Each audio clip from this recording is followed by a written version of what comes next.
നൂറുകണക്കിന് അഡ്വർടൈസ്മെൻറ്റ് ഫിലിംസാണ് ഇവിടെ നിർമ്മിക്കപ്പെട്ടുകൊണ്ടിരിക്കുന്നത്. പ്രദർശനത്തിനെത്തുന്ന കഥാചിത്രങ്ങളുടെ എത്രയോ മടങ്ങ്. 1 മിനിറ്റോ അതിൽ താഴെയോ മാത്രം ദൈർഘ്യം വരുന്ന ഈ കുറുങ്കഥാ ചിത്രങ്ങൾ നിർമ്മിക്കുന്നത് ഒട്ടും എളുപ്പമല്ല. ദിവസങ്ങളുടെ ചർച്ചകൾക്കും ചിന്തകൾക്കും മുന്നൊരുക്കങ്ങൾക്കും ശേഷമാണ് ഒരു പരസ്യചിത്രത്തിൻ്റെ ആശയം രൂപം കൊള്ളുന്നത്.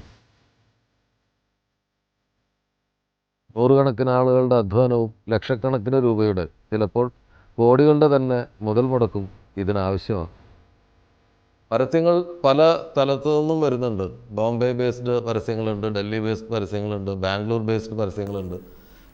കേരളം ഒരു ഘട്ടം വരെ കുറച്ച് അമേച്ചർ പരസ്യങ്ങളുടെ ഒരു ലോകം ആണെന്ന് പറയപ്പെട്ടിരുന്നു. പക്ഷേ ഇന്ന് എറണാകുളം, ബാംഗ്ലൂർ പോലെ, ബോംബെ പോലെ മികച്ച മിടുക്കന്മാരായ ഒരു സംഘം ആഡ് ഫിലിം മേക്കേഴ്സിൻ്റെ കേന്ദ്രമായി മാറിയിരിക്കുകയാണ്.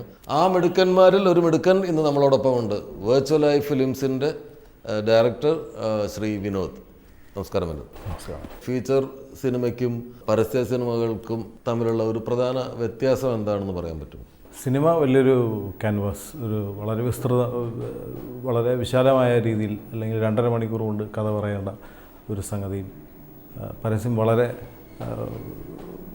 നട്ട്ഷെല്ലിൽ 30 സെക്കൻഡിനുള്ളിൽ പറഞ്ഞു തീർക്കേണ്ട കാര്യങ്ങളാണ്. പറയേണ്ടി വരുന്ന കാര്യങ്ങൾ, ഒന്ന് കഥ പറയുകയും, ഒന്ന് ഒരു ഉൽപ്പന്നം വിൽക്കാനായിട്ട് നമ്മൾ ഒരു മെസ്സേജ് കമ്മ്യൂണിക്കേറ്റ് ചെയ്യുകയാണ്. പ്രൈമറിലി മാർക്കറ്റിംഗ് കമ്മ്യൂണിക്കേഷൻ്റെ ഒരു എക്സ്റ്റൻഷൻ, അല്ലെങ്കിൽ അതിൻ്റെ ഫേസ് ആണ് പരസ്യം.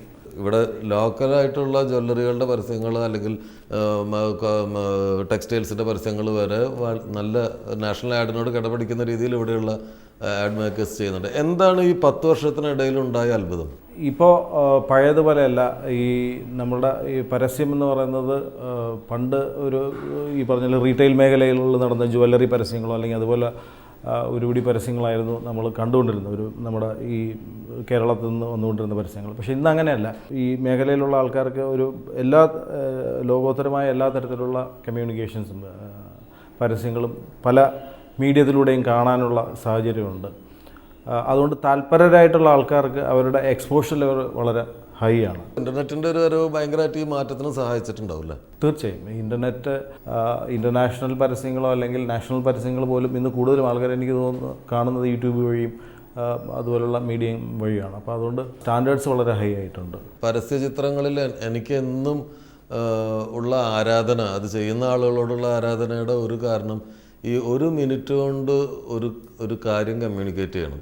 1 മിനിറ്റും വേണം, 5 സെക്കൻഡ്സും വേണം എന്ന് പറയുന്ന ഒരു ക്ലയൻറ്റിന് വേണ്ടിയിട്ട് ഒരു വിഷയം തിരഞ്ഞെടുക്കുമ്പോൾ എന്താണ് ശ്രദ്ധിക്കാറ്? വിഷയം തിരഞ്ഞെടുക്കുന്ന ആ ഒരു ഘട്ടം എന്ന് പറയുന്നത് സാധാരണഗതിയിൽ ഇപ്പോൾ സംഭവിച്ചുകൊണ്ടിരിക്കുന്നത്, ഇപ്പോൾ അഡ്വർടൈസിങ് വളരെ പ്രൊഫഷണൽ തലത്തിലാണ് നടക്കുന്നത്.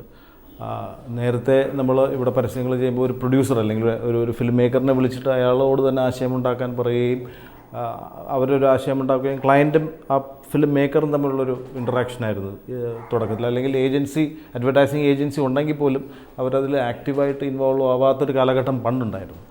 പക്ഷെ ഇന്ന് അങ്ങനെയല്ല. ഇന്ന് നല്ല രീതിയിൽ നല്ല അഡ്വർടൈസേഴ്സ് നമ്മൾ പറയാം, നല്ല ക്ലയൻറ്റ്സ്, അവർക്ക് നല്ലൊരു അഡ്വർടൈസിങ് ഏജൻസി ബാക്കിംഗ് ഉണ്ടാവും. അഡ്വർടൈസിങ് ഏജൻസി വളരെ ശ്രദ്ധയോടുകൂടി അവരുടെ കമ്മ്യൂണിക്കേഷൻ പ്ലാനുകൾ ഉണ്ടാക്കുന്നു.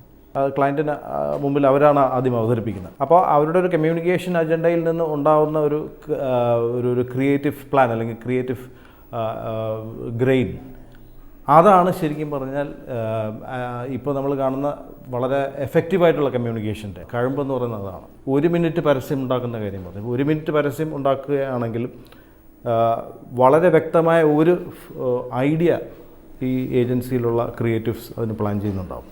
അങ്ങനെ പ്ലാൻ ചെയ്ത് കഴിഞ്ഞാൽ ആ കോർ ഐഡിയ നമുക്കതിൻ്റെ ഈ പറഞ്ഞ പോലെ 1 മിനിറ്റിന് നമുക്ക് ആ കോർ ഐഡിയ ആയിരിക്കും അതിലെ പ്രധാന ഘടകമെന്ന്. നമ്മൾ കഥ എങ്ങനെയൊക്കെ പറഞ്ഞു വന്നു കഴിഞ്ഞാൽ നമുക്ക് കമ്മ്യൂണിക്കേറ്റ് ചെയ്യേണ്ട ഒരാശയം അത് വളരെ വ്യക്തമായിരിക്കും. അപ്പോൾ അത് കട്ട് ഡൗൺസ് അല്ലെങ്കിൽ സ്മോൾ എഡിറ്റ്സിലേക്ക് വരുമ്പോൾ കമ്മ്യൂണിക്കേറ്റ് ചെയ്യാൻ വലിയ ബുദ്ധിമുട്ടുണ്ടാവില്ല. അപ്പോൾ ഇതിൽ പ്രധാന ഘട്ടമെന്ന് പറയുന്നത് ആ പ്ലാനിങ് ഓഫ് ദി ഐഡിയ ആണ്. ആ ഐഡിയയുടെ ഗ്രെയിനിലാണ് എല്ലാം ഇരിക്കുന്നത്.